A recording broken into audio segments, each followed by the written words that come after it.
Hi friends, easy veg రెసిపీస్కి తిరిగి స్వాగతం. ఈరోజు నేను మీకు చూపించబోయే మరో రెసిపీ రాగి జావా లేదా రాగి అంబలి. ఇది చేసుకోవడం కూడా చాలా తేలికండి. ఎండాకాలానికి పనికి వచ్చే మరో మంచి రెసిపీ.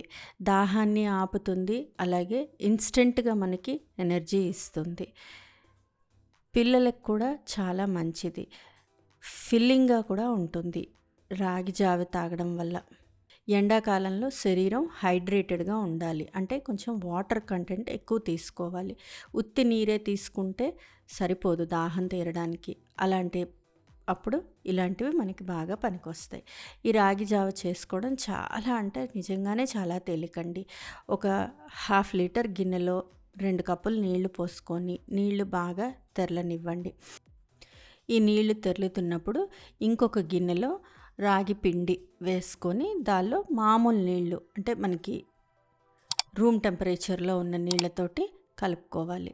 ఈ రాగి ఫ్లోర్ లేదా రాగి పిండి మనకి మామూలుగా స్టోర్స్లో అయినా దొరుకుతుంది, లేదా ఇంటి దగ్గర ఫ్లోర్ మిల్స్ ఉంటే రాగులు తెచ్చుకొని మిల్లుకి ఇచ్చి పట్టించుకోవచ్చు.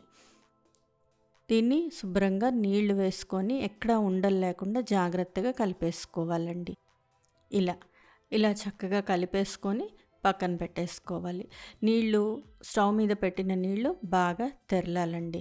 ఏదో కొంచెం బాయిల్ వస్తే సరిపోదు, అది బాగా పూర్తిగా కళాపెళ తెరలాలి. చూడండి నీరు ఎలా తెరులుతుందో అలా తెరలాలి. ఇలా తెరులుతున్నప్పుడు మనం కలిపి ఉంచుకున్న రాగి పిండి ముద్దని ఇందులో వేసి కలిపేసుకోవాలి. తెరులుతున్న నీళ్ళల్లో వేసి లో ఫ్లేమ్లో దీన్ని ఒక 10 నిమిషాల పాటు ఉడికించుకోవాలండి. దగ్గరుండి కలుపుతూ 10 నిమిషాలు కాదు, ఇంకా ఎక్కువసేపు ఉడికించుకున్నా కూడా నష్టం లేదండి. 15 గంట 20 నిమిషాల పాటు ఉడికించుకున్నా కూడా నష్టం లేదు. కానీ పూర్తిగా బాగా కళాపెళామని ఉడకాలి. స్టవ్ మీద పెట్టి వదిలేస్తే పొంగిపోయి స్టవ్ అంతా పడిపోతుంది. అందుకని దగ్గరుండి కలుపుతూనే ఉడికించుకోండి. ఉడకకపోతే ఇంకో సమస్య వస్తుంది మనకి. రాగి జావ తాగినప్పుడు అరగడానికి టైం పడుతుంది. సో అందుకని బాగా ఉడకాలి. ఉడకకపోతే అరగదు, తర్వాత లేనిపోని ఇబ్బందులు వస్తాయి. కడుపులో మంటలు, పుల్లటి తేన్పులు, కడుపు ఉబ్బరాలు ఇలాంటివన్నీ వస్తాయి.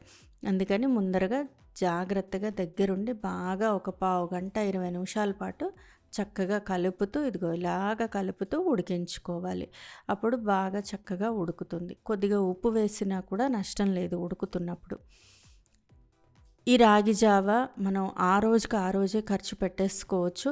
ఒకవేళ ఉన్నా కూడా ఒక్కరోజు ఎక్స్ట్రా ఉన్నా నష్టం లేదండి. కానీ ఒక్క రోజుకు మించి మాత్రం ఎక్కువ ఉంచుకోవద్దు.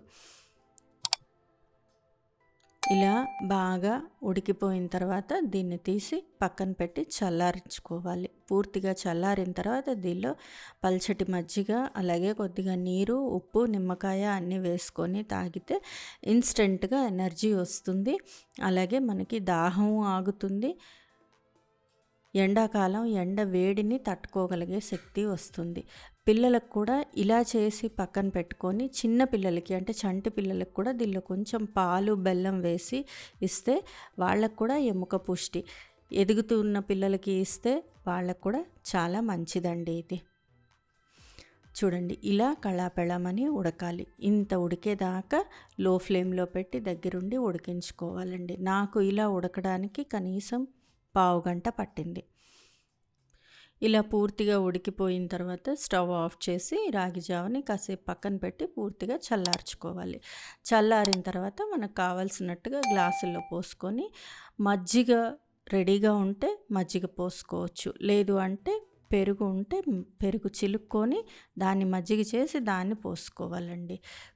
కొంచెంగా ఎక్కువ శాతం రాగి జావ కొంచెం అంటే ఒక గరిటెడు మజ్జిగ, అలాగే మిగిలిందంతా కూడా నీళ్లు పోసుకొని రుచికి సరిపడేటట్లుగా ఉప్పు వేసుకొని, ఇంకా నచ్చితే కొంచెం ఉల్లిపాయ ముక్కలు అలాగే నిమ్మకాయ కూడా పిండుకొని తాగితే ఇన్స్టెంట్గా ఎనర్జీ వస్తుంది. అలాగే ఎండవేడిని తట్టుకునే శక్తి కూడా వస్తుందండి. ఇంత సింపుల్గా రాగి జావ రెడీ అయిపోతుంది. ఇది 1 రోజు లేదా 2 రోజులు పనికొస్తుందండి. ఫ్రెండ్స్, ఈ రెసిపీ మీకు నచ్చినట్లయితే మీరు ట్రై చేయండి. మీ ఇంట్లో వాళ్ళకి టేస్ట్ చేసి చూపించండి. ఎలా వచ్చిందో నాకు కామెంట్ బాక్స్లో కామెంట్ చేయండి. ఫ్రెండ్స్, ఈ వీడియో మీకు నచ్చినట్లయితే ప్లీజ్ లైక్ చేయండి, షేర్ చేయండి. ఛానల్ సబ్స్క్రైబ్ చేసుకొని వాళ్ళు ఛానల్ సబ్స్క్రైబ్ చేసుకోండి. ఆ బెల్ ఐకాన్ క్లిక్ చేయడం మాత్రం మర్చిపోకండి. మరో మంచి రెసిపీతో మళ్ళీ మీ ముందుంటాను. అంతవరకు సెలవు మరి. బాయ్.